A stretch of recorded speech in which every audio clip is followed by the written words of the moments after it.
은혜로운 찬양을 감사합니다.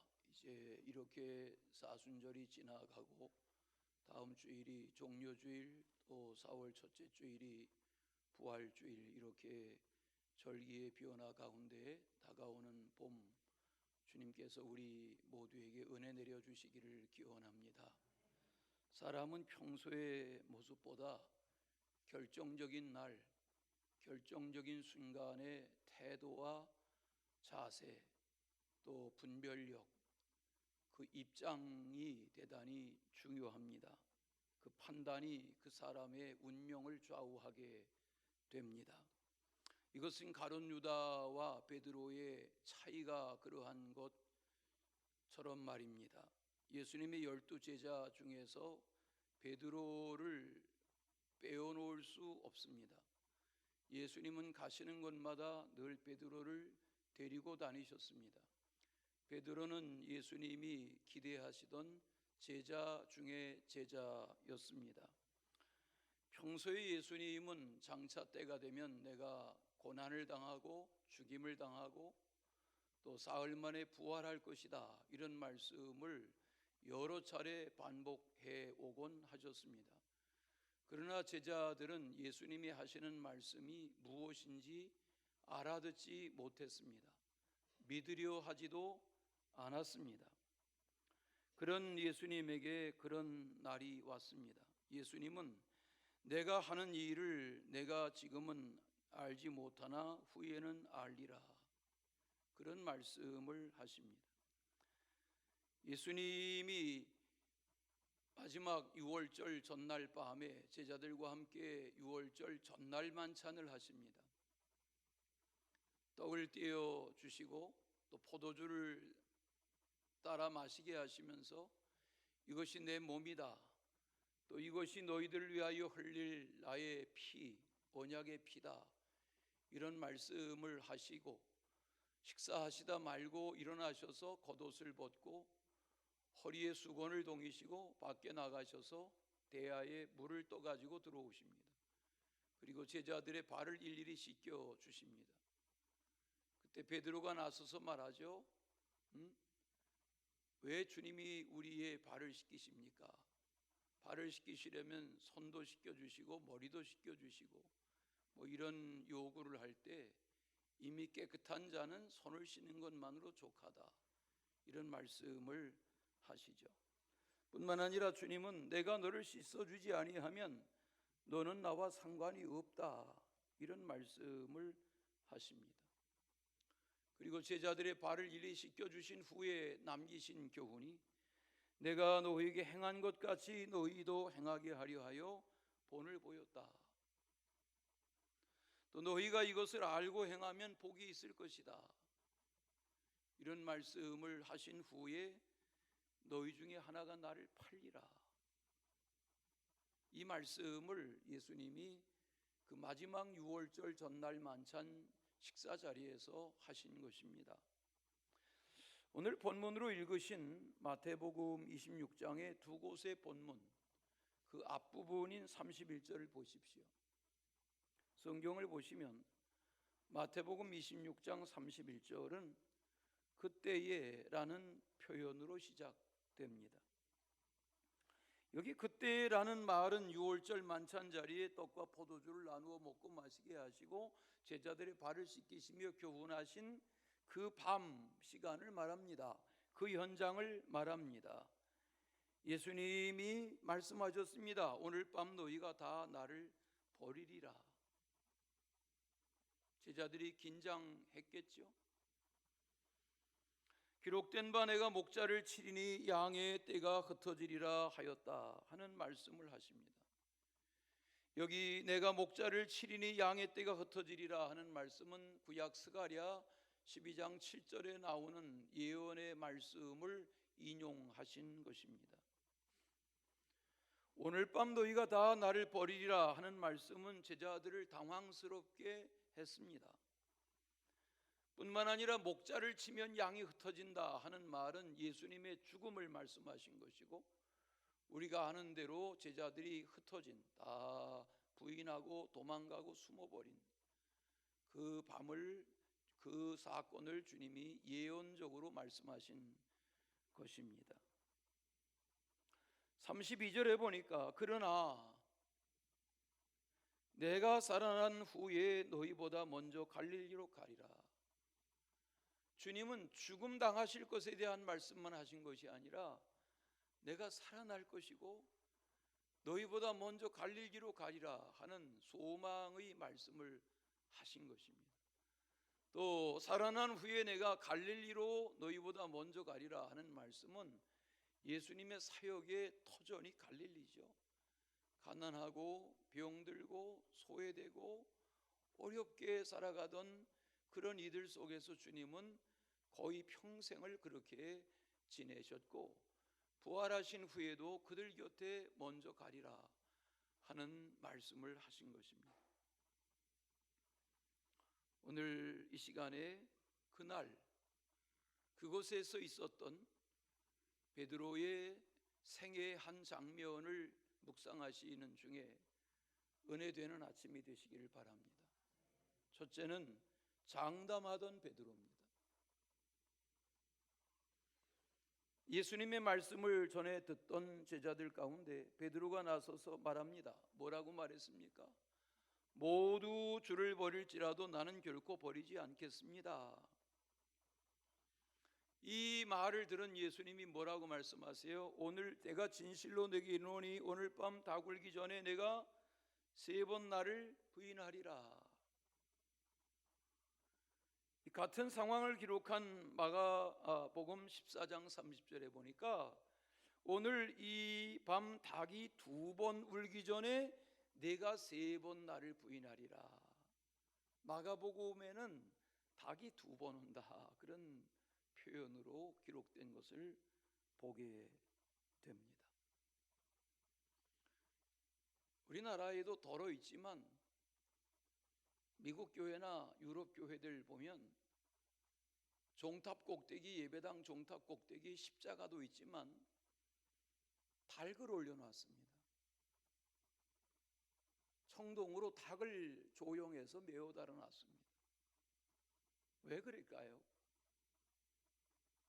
베드로는 이 닭이 우는 소리를 들을 때마다 땅에 무릎을 꿇고 엎드려서 울었다고 그럽니다.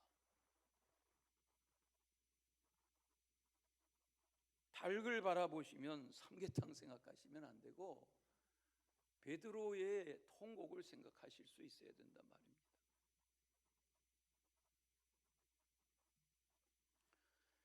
예수님의 이와 같은 예언의 말씀을 들은 베드로는 또 말합니다. 내가 주와 함께 죽을지언정 주를 부인하지 않겠습니다. 그런데 오늘 성경을 꼼꼼히 읽어보면 베드로만 이 말을 한 것이 아니라 다른 제자들 다 같이 이렇게 말했다는 것입니다. 모든 제자도 그와 같이 말하니라 라는 말씀이 여러분 성경에서 관찰되십니까?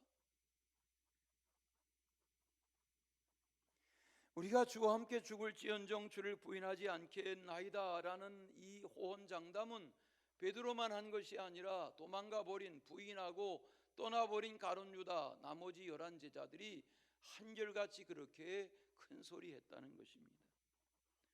모두가 주를 버릴지라도 나는 결코 버리지 않겠나이다 라는 말이 뭡니까? 나는 다릅니다. 나는 저 다른 제자들과 차원이 다르고 생각이 다르고 입장이 다르고 태도가 다르고 처세가 다릅니다. 나를 믿어보세요. 나를 의심하지 마세요. 나는 다릅니다. 그런 말을 하고 싶어 한 겁니다.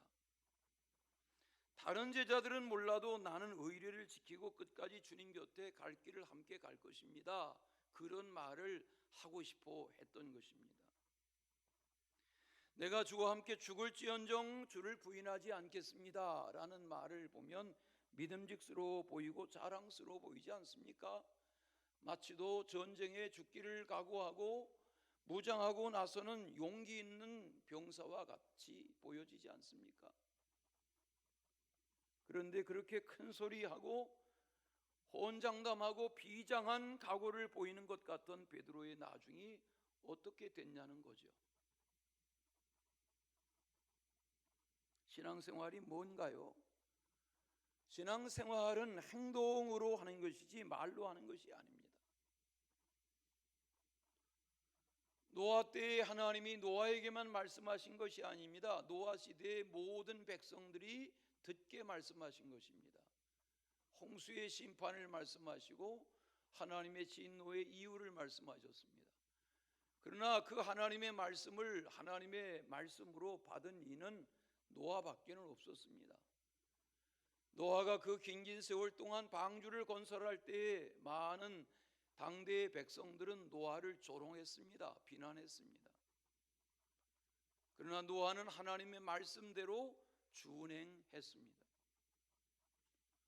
아브라함이 아들 이삭을 모리아산의 3일길을 가서 번제물로 바치려 할 때에 아브라함은 하나님께 순종했고 건장한 청년으로 자라난 이삭도 아버지 하려 하시는 일을 거역하지 않았습니다.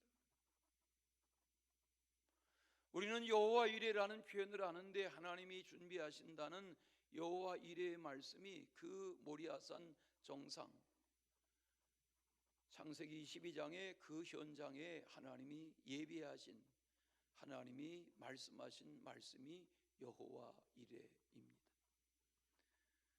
어느 날 하나님이 호렙산 떨기나무 불붙는 환상 가운데 모세에게 나타나셨습니다. 사명을 말씀하실 때 그는 우여곡절을 겪었지만 결국은 순종하기로 결단하고 하나님의 분부를 따라 동족을 구원하는 일에 나서게 됩니다.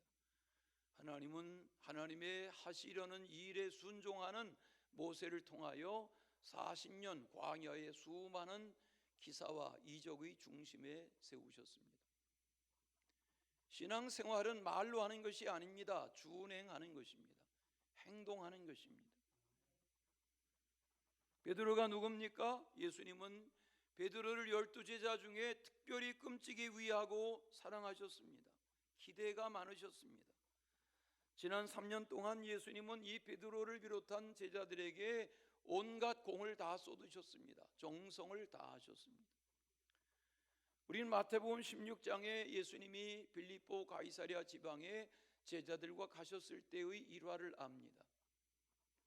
예수님이 질문하시죠. 세상 사람들이 나를 누구라 하느냐? 세상 사람들이 더러는 예수님을 세례 요한이라, 더러는 엘리야라, 또 어떤 사람들은 에레미야라 이렇게 말하고 어떤 선지자 중에 하나인가라고 말합니다. 그때 예수님이 그러면 너희는 나를 누구라 하느냐? 그때 베드로가 나서서 주는 그리스도시요 살아계신 하나님의 아들이십니다. 이런 신앙의 고백을 할 때에 예수님이 축복하신 장면을 우리는 잘 압니다. 바요나 시몬아 내게 복이 있도다. 이를 내게 알게 한 것은 하나님이시다. 혈육이 알게 한 것이 아니다. 내가 내게 천국 열쇠를 주노니 열면 닫을 자가 없고 닫으면 열 자가 없을 것이다. 놀라운 축복의 말씀을 주님이 그날 베드로에게 하신 역사를 우리는 압니다. 내가 이 반석 위에 교회를 세우겠다. 그런 축복의 말씀도 하셨습니다. 이때로부터 예수님은 이런 말씀을 하셨습니다. 자기가 예루살렘에 올라가 장로들과 대제사장들과 서기관들에게 많은 고난을 받고 죽임을 당하고 제3일에 살아나야 할 것이다.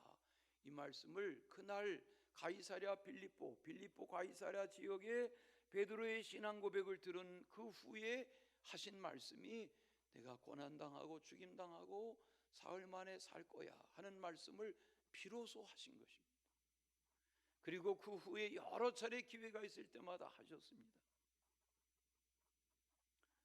그때 주여 그리하옵소서 이 일이 결코 주께 미치지 못할 것입니다.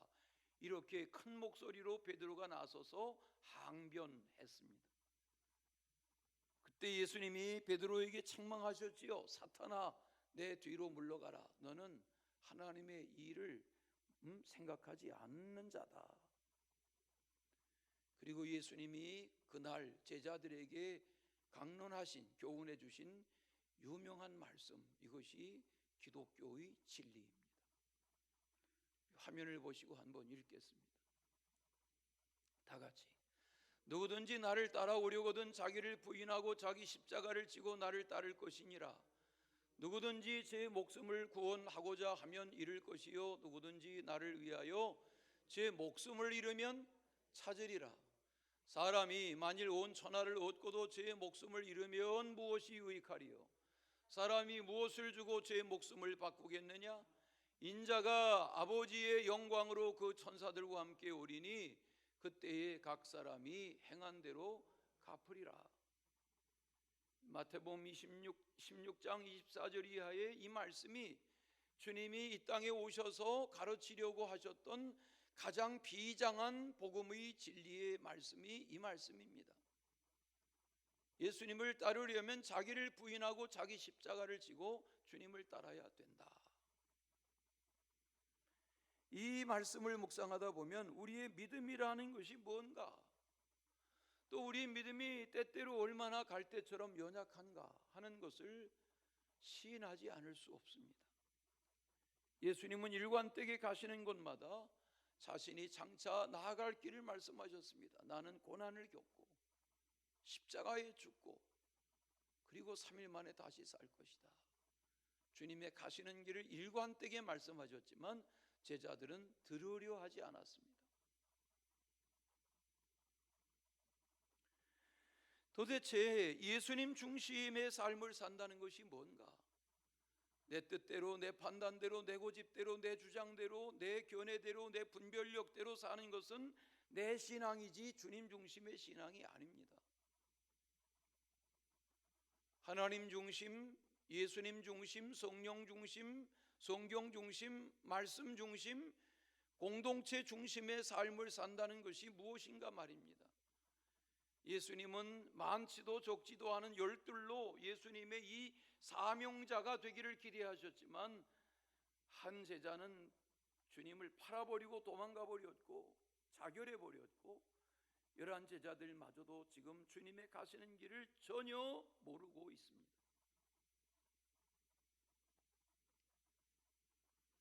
빌립보 가이사랴 지방에 신앙 고백을 했던 베드로, 주는 그리스도십니다. 주는 살아계신 하나님의 아들이십니다. 이 신앙 고백이 얼마나 멋있습니까? 얼마나 아름답습니까? 얼마나 귀합니까? 그런 신앙의 고백을 했던 베드로인데 왜 이렇게 되어가는 것입니까? 주여 그리하옵소서, 이 일이 결코 주께 미치지 못하리이다.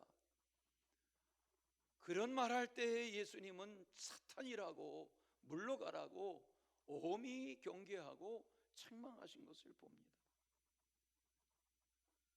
오늘 말씀을 잘 보십시오. 모두 주를 버릴지라도 나는 결코 버리지 않겠습니다. 얼마나 대단한 호언장담입니까? 내가 주와 함께 죽을지언정 주를 부인하지 않겠습니다. 얼마나 믿음직스러운 말입니까? 그런데 그렇게 말하던 베드로가 무너지고 말았습니다. 신앙생활은 말로 하는 것이 아닙니다. 신앙생활은 큰 소리 친다고 되는 것이 아닙니다. 결정적인 역사의 순간에 하나님의 뜻을 배반하지 않을 수 있어야 합니다. 2000년 교회 역사 현장에 행동하는 양심, 행동하는 지성, 행동하는 믿음, 이런 용어들이 계속되어 왔습니다. 여러분, 교회의 역사는, 주님의 복음의 역사는 말에 있는 것이 아니라 생명을 바쳐 순교하기까지 행동으로 옮기는 이들에 의해서 이어져 온 것입니다. 적당한 비유가 아닐 수 있지만 저희 교회 지난 16년 역사에 큰 소리 치던 이들 많이 떠났습니다. 물론 주님을 떠나지는 아니했겠죠. 이 교회 아니면 다른 교회 가면 되지 했겠죠. 그러나 중요한 것은 주님을 떠나면 안 됩니다. 주님을 등 돌리면 안 됩니다. 주님을 배반하면 안 됩니다. 주님의 일에 사활을 걸 수 있어야 합니다. 주님의 일에 자신의 삶을 기여할 수 있어야 합니다. 오늘 왜 베드로가 이렇게 되어가는 것입니까?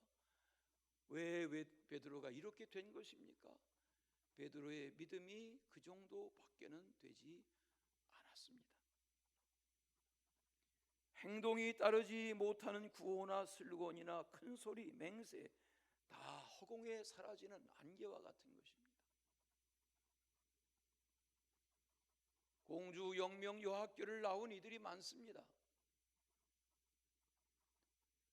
영명 출신이 여기도 있습니다.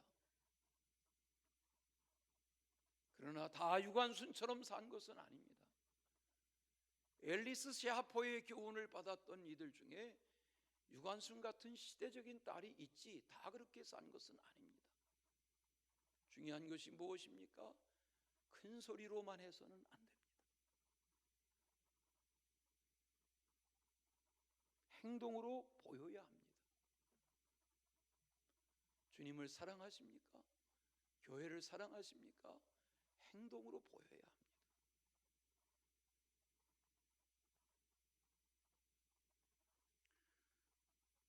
야고보서는 예수님의 동생 야고보가 쓴 편지입니다. 거기 2장 17절에 보면 행함이 없는 믿음은 그 자체가 죽은 것이다.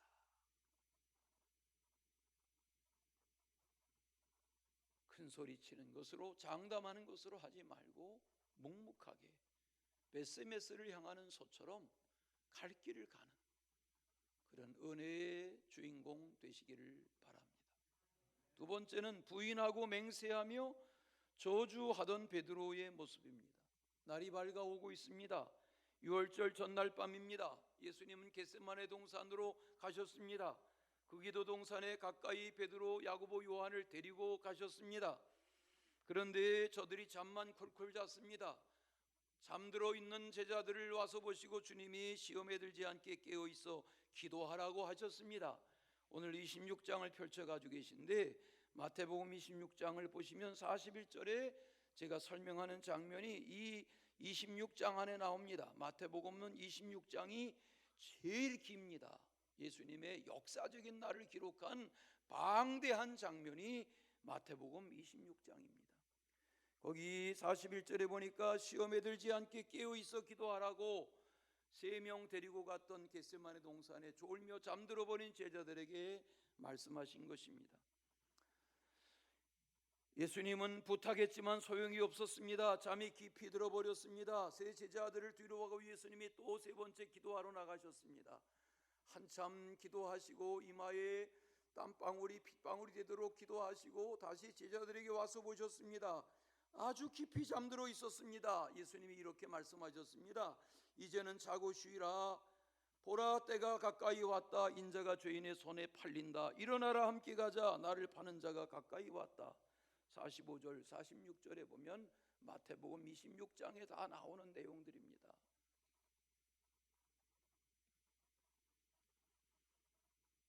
이 말씀을 하시는 그 순간에 가룟 유다가 나타났습니다. 대제사장과 장로들이 칼과 몽치를 든 무장 세력을 앞장세워서 그 앞에 가룟 유다가 앞장서 왔습니다. 그리고 가룟 유다는 예수님께 어두운 밤 시간 가까이 다가와 예수님께 랍비요 안녕하십니까? 그리고 예수님께 입 맞췄습니다. 순간적으로 일어난 일입니다. 가룟 유다가 예수님을 대제사장의 무장한 무리들 앞에 입 맞추는 신호로 넘겨주겠다고 이미 약속하고 온 것입니다. 예수님은 순간 결박당했습니다. 그 순간에 예수님이 말씀하십니다. 친구여, 내가 무엇을 하려고 왔는지 행하라. 예수님은 그 배반자 가룟 유다, 그의 더러운 입맞춤 앞에 친구여 이렇게 말씀하셨습니다. 친구여.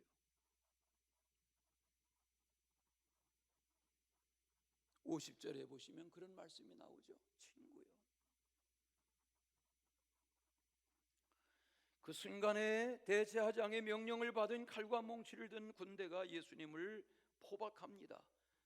평소에 옆구리에 칼을 차고 다니던 베드로가 그 놀라운 순간에 칼을 빼어듭니다. 그리고 예수님의 몸을 결박하는 포박하는 제사장의 한 종의 귀를 칼로 잘라내립니다. 같은 장면을 기록하는 누가복음 22장 51절에 보면 예수님이 이것까지 참으라 말씀하시고 그 귀를 만져서 낫게 하셨다 그랬습니다. 예수님은 마지막까지 달랐습니다. 예수님은 하나님의 일을 칼로 이루어지는 것이 아니라고 교훈하셨습니다. 그리고 너는 내가 내 아버지께 구하여 지금 12군단도 되는 천사를 보내시게 할 수 없을 줄 아느냐, 이렇게 말씀하셨습니다. 12군단 되는 군대가 무엇입니까? 여기서 말하는 군단이 아마 사단을 말한다면 우리나라의 군대를 총동원하는 것을 말하겠죠. 하늘에 그런 천군 천사를 총동원해서 하나님이 하려 하시는 일을 막으신다면 얼마든지 막지 못하실 줄 아느냐, 그런 말씀을 그 새벽에 비장하게 하신 것입니다. 그리고 예수님은 성경의 말씀이 응해지려는 사건이 지금 이루어지고 있는 것이다, 이런 말씀을 하시죠. 그리고 붙잡혀 끌려 대제사장의 공회원 뜰에 끌려가시죠. 그 새벽인데 이미 대제사장 문중이 다 모이고 온 공회원들 70명의 사내들인 공회원이 그 대제사장의 뜰에 다 모여서 예수님 잡아오기를, 예수님 끌고 오기를 기다리고 있었다고 그랬습니다. 뜰 안에 뒤따라 들어가던 베드로가 뜰 안에 추운 아침 불을 쪼이고 있는 하인들 사이에 끼어 앉았습니다. 예수님이 저만치 안뜰로 끌려 들어가십니다. 대제사장과 공회는 많은 거짓 증언자들을 동원했습니다. 그리고 거짓 증언을 말하게 했습니다. 그 많은 동원된 거짓 증언자들의 말들 중에 두세 사람들의 입이 맞았습니다. 저가 성전을 헐면 3일 만에 다시 세우리라 한다, 신성모독이다 하면서 대제사장이었던 가야바가 옷을 찢습니다. 그때 역대 대제사장들과 공의원들이 나서서 큰 소리로 외칩니다. 저를 죽여라. 그리고 공의원들 대제사장들이 예수님께 달려들어서 주먹으로 칩니다. 따귀를 때립니다. 침을 뱉습니다. 그 장면이 그날 그 시간에 있었던 일입니다.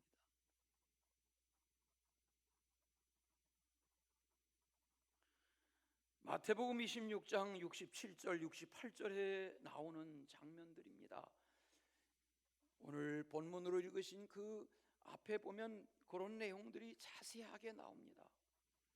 그 상황에서 베드로는 바깥들에 앉아 있었습니다. 멀찍이 저 안뜰에 예수님 당하시는 상황을 다 지켜봤습니다. 사랑하는 주님의 얼굴을 주먹으로 치고 따귀를 때리고 침을 뱉고 죽이라 하는 함성이 울려 퍼지는 거기 바깥들에 베드로가 지켜보고 있었는데, 그 순간에 한 여종이 베드로를 알아보고 말합니다. 너도 갈릴리 사람 예수와 함께 있었지?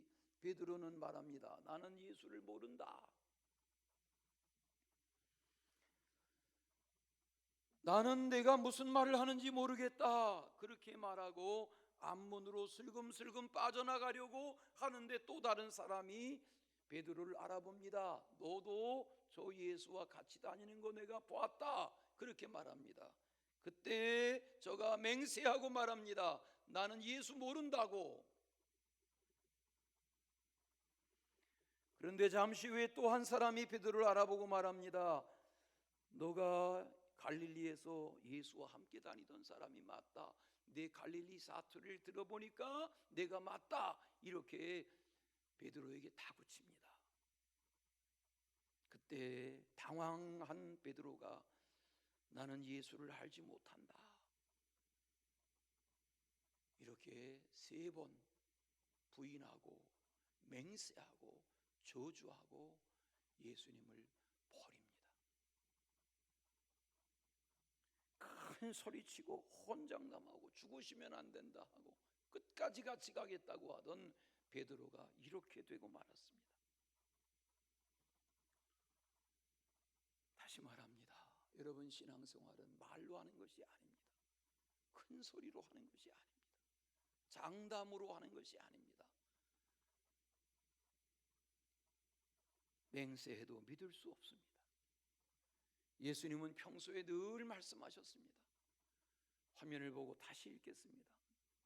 다 같이. 누구든지 나를 따라오려거든 자기를 부인하고 자기 십자가를 지고 나를 따를 것이니라. 누구든지 제 목숨을 구원하고자 하면 잃을 것이요 누구든지 나를 위하여 제 목숨을 잃으면 찾을 것이다. 여러분, 이 말씀을 오늘 간직하고 돌아가십시오. 여러분, 예수님을 믿습니까? 여러분, 예수님을 따릅니까? 여러분, 예수님을 섬깁니까? 그렇다면 그럴 수는 없습니다. 달라져야 합니다. 시간 사용이 다르고 경제관이 다르고 씀씀이가 다르고 섬김이 다르고 헌신이 다르고 태도가 다르고 입장이 다르고 달라져야 합니다.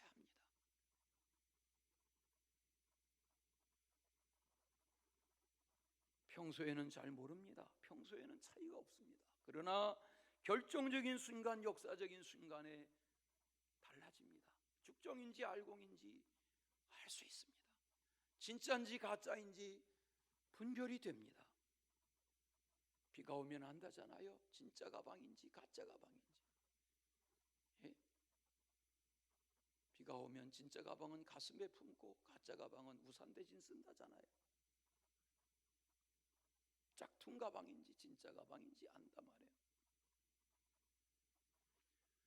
짝퉁 신자 되지 마시기를 바랍니다. 신자인 척하지 마시라 말이죠.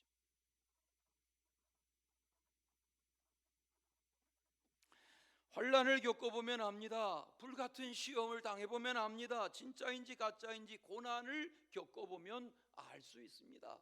결정적인 순간이 말하게 하는 것입니다. 예수님의 총애를 받던 베드로인데, 칭찬받던 베드로인데, 다른 제자들의 부러움을 사던 베드로인데 이렇게 처절하게 무너지고 말았습니다. 무너져 가고 있습니다. 비겁해졌습니다. 너무 초라해졌습니다. 나 예수 모른다니까, 모른다고 그리고 저주하고 도망가 버렸습니다.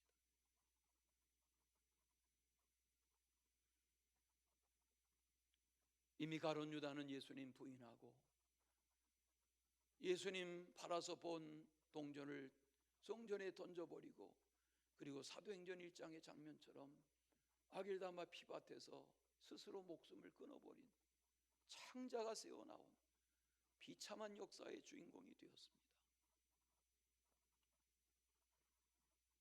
그런 상황에 베드로까지도 예수님을 지키지 못했습니다.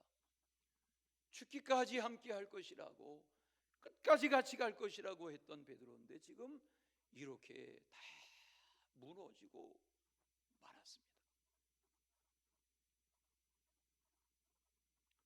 나의 신앙생활 현장에서 다가와서 말하는 어느 여종처럼 나의 신앙의 진면목을 질문할 때 우리가 흔들리지 아니할 수 있어야 할 것입니다.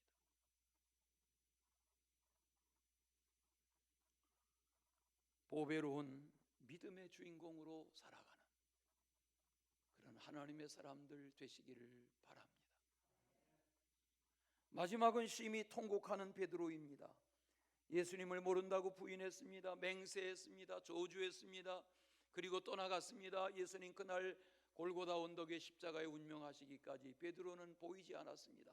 다른 제자들 다 흩어지고 도망가고 숨어 지냈습니다. 예수님 홀로 남으셨습니다. 그렇게 예수님 부인하고 저주하고 맹세하며 부인하던 그 시간 닭이 울었습니다.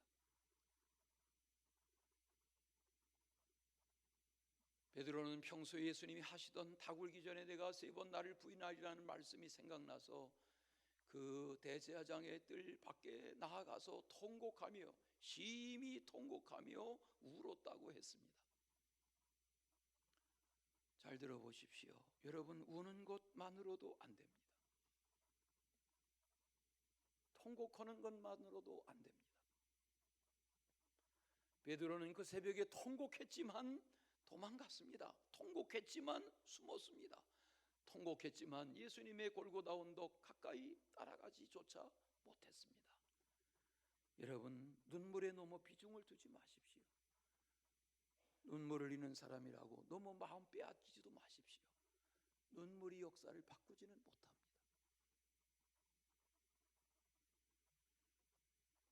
그런 베드로가 어떻게 우리가 아는 베드로가 되었습니까? 남아있는 사순절 이번 오는 한 주간 동안도 베드로의 첫 편지를 새벽마다 묵상할 것입니다. 이렇게 초라하고 이렇게 비겁하고 이렇게 주님 버리고 도망갔던 베드로인데 어떻게 역사적인 사도가 되었습니까? 어떻게 사도행전의 성령 충만한 인물이 되었습니까? 어떻게 베드로의 편지에서 대하는 그런 위대한 역사의 인물이 되었습니까? 그 힘이 어디서 오는 것입니까? 성령 받아야 합니다. 은혜 받아야 됩니다. 성령을 받아야 합니다. 다 같이 성령을 받아야 한다. 성령을 받아야 합니다. 찬민아, 찬민 이름을 불러야 일부 예배가 끝나요. 성령을 받아야 돼요.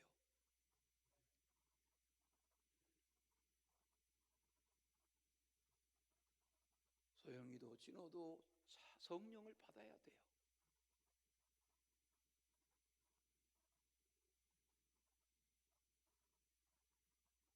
성령은 우리를 하나님의 사람 되게 하는 힘입니다. 은혜 받고 성령 받고 나니까 비겁했던 베드로가 자기 일을 소개합니다. 나도 그랬던 사람이다. 어떻게 해야 우리가 주님을 믿을 수 있고 복음을 믿을 수 있겠느냐? 사도행전 2장 베드로가 뭐라고 말합니까? 회개하고 뉘우치고 주님을 믿으라, 성령을 받으라. 그때 3,000명이 성령을 받았다 하잖아요. 여러분, 성령 받아야 합니다. 어떻게 성령 받을 수 있습니까? 말씀을 대할 때에, 기도할 때에, 예배할 때에, 복음을 전하려 할 때에, 섬기고 헌신하려 할 때에 성령이 여러분의 마음을 움직이시는 것입니다.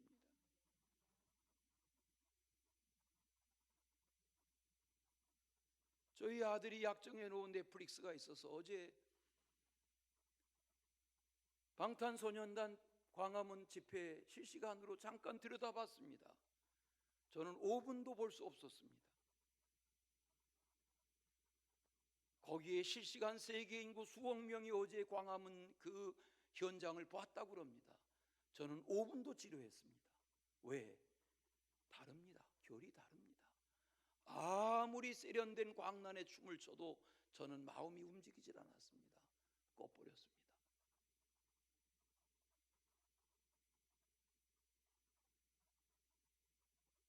예배해야 합니다.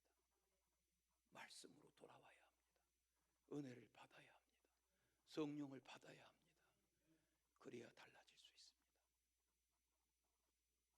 은혜로운 사순절, 복된 부활주일 맞이 되시기를 축원합니다. 사랑의 주 하나님 아버지,